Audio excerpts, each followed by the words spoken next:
ইয়া রাসূলাল্লাহ। একটি দিন, যে দিনকে ঘিরে কোটি কোটি মুসলমানের হৃদয়ে জেগে ওঠে ভালোবাসা, শ্রদ্ধা আর দুরুদ সালামের আবেগ। তিনি হলেন মানবতার শ্রেষ্ঠ শিক্ষক, আল্লাহর প্রিয় হাবিব হযরত মুহাম্মদ সাল্লাল্লাহু আলাইহি ওয়াসাল্লাম। মক্কার পবিত্র ভূমিতে জন্ম নিয়েছিলেন এই মহান নবী। তার আগমনের মধ্য দিয়ে মানবজাতির জন্য পূর্ণতা পায় আল্লাহর হিদায়াতের বার্তা। তিনি মানুষকে শিখিয়েছিলেন এক আল্লাহর ইবাদত করতে, সত্য কথা বলতে, অন্যায়ের বিরুদ্ধে দাঁড়াতে, এতিম দরিদ্রদের পাশে দাঁড়াতে এবং মানুষের প্রতি দয়া ও ভালোবাসা প্রদর্শন করতে। ইয়া নবী সালাম। রাসূলুল্লাহ সাল্লাল্লাহু আলাইহি ওয়াসাল্লাম বলেছেন, তোমাদেরকেও ততক্ষণ পর্যন্ত পূর্ণ ঈমানদার হতে পারবে না যতক্ষণ না আমি তার কাছে তার পিতা, সন্তান ও সকল মানুষের চেয়ে অধিক প্রিয় হই। তাই মহানবী সাল্লাল্লাহু আলাইহি ওয়াসাল্লামের প্রতি ভালোবাসা শুধু মুখের দাবি নয়, বরং তার সুন্নাহ ও আদর্শকে জীবনে ধারণ করাই ভালোবাসার সবচেয়ে বড় প্রকাশ। কেমন জানি মক্কা মদিনা।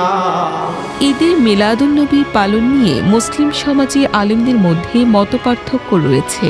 একদল আলেম মনে করেন মহানবী সাল্লাল্লাহু আলাইহি ওয়াসাল্লামের জন্মের কথা স্মরণ করা, তার জীবনী আলোচনা করা, দুরুদ সালাম পাঠ করা এবং তার প্রতি ভালোবাসা প্রকাশের জন্য মিলাদ আয়োজন করা বৈধ ও সওয়াবের কাজ। সালাওয়াতুল্লাহ। যদি এতে শরীয়ত বিরোধী কোনো কাজ না থাকে। অন্যদিকে কিছু আলিম মনে করেন রাসূল সাল্লাল্লাহু আলাইহি ওয়াসাল্লাম, সাহাবায়ে কিরাম ও সালাফদের যুগে এভাবে নির্দিষ্ট দিনে মিলাদ পালনের প্রচলন ছিল না। তাই এটিকে ধর্মীয় উৎসব হিসেবে পালন করা উচিত নয়। অর্থাৎ মিলাদুন্নবী পালনের পদ্ধতি ও ধর্মীয় মর্যাদা নিয়ে মতভেদ থাকলেও রাসূলুল্লাহ সাল্লাল্লাহু আলাইহি ওয়াসাল্লামের প্রতি ভালোবাসা, তার উপর দুরূদ পাঠ এবং তার সুন্নাহ অনুসরণ, এ বিষয়ে মুসলমানদের মধ্যে কোনো দ্বিমত নেই। তাই এদিন আমাদের জন্য হতে পারে আত্মশুদ্ধির দিন। আল্লাহ যে দুনিয়া বুঝার, দিন বুঝার, নবী বুঝার, আল্লাহ চেনার সুযোগ দিয়েছে, এটা বড় নিয়ামত না? আমরা প্রশ্ন করতে পারি, আমার জীবনে কতটা আছে মহানবী সাল্লাল্লাহু আলাইহি ওয়াসাল্লামের আদর্শ? আমি কি সত্য কথা বলি? আমি কি অসহায়ের পাশে দাঁড়াই? আমি কি ক্ষমা করতে পারি? আমি কি প্রতিবেশীর হক আদায় করি? আমি কি রাসূল সাল্লাল্লাহু আলাইহি ওয়াসাল্লামের সুন্নাহ অনুসরণ করি? কারণ মহানবী সাল্লাল্লাহু আলাইহি ওয়াসাল্লামের জন্মের কথা স্মরণ করার সবচেয়ে সুন্দর উপায় হলো তার জীবন ও শিক্ষা থেকে নিজেদের জীবনকে আলোকিত করা।